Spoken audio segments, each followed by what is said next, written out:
मेरे दुलारे भैया तुझको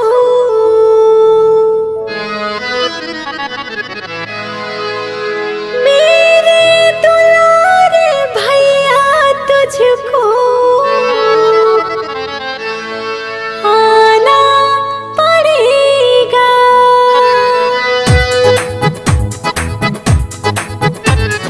मेरे दुलारे भैया तुझको आना पड़ेगा।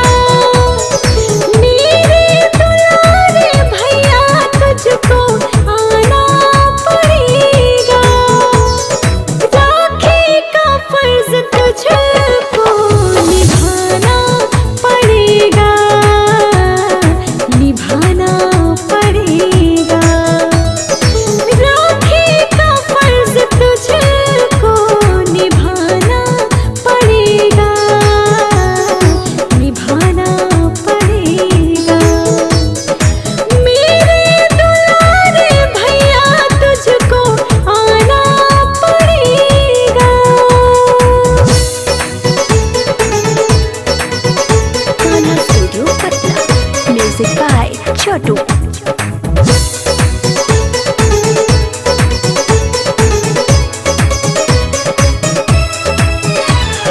मांगू ना मैं खजाना, करना ना कुछ बहाना। मेरे लिए बहुत है बस तेरा मुस्कुराना। मेरे लिए बहुत है बस तेरा मुस्कुराना, बस तेरा मुस्कुराना। सारी उम्र के बंधन को निभाना पड़ेगा।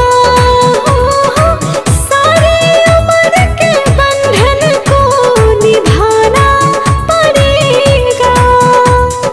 राखी का फर्ज तुझको निभाना पड़ेगा, निभाना पड़ेगा।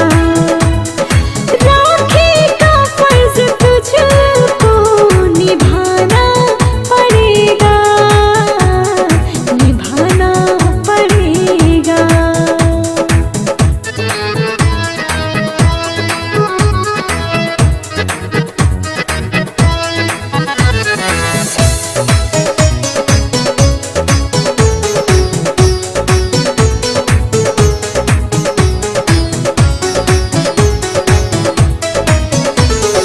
दुनिया में सबसे प्यारा भैया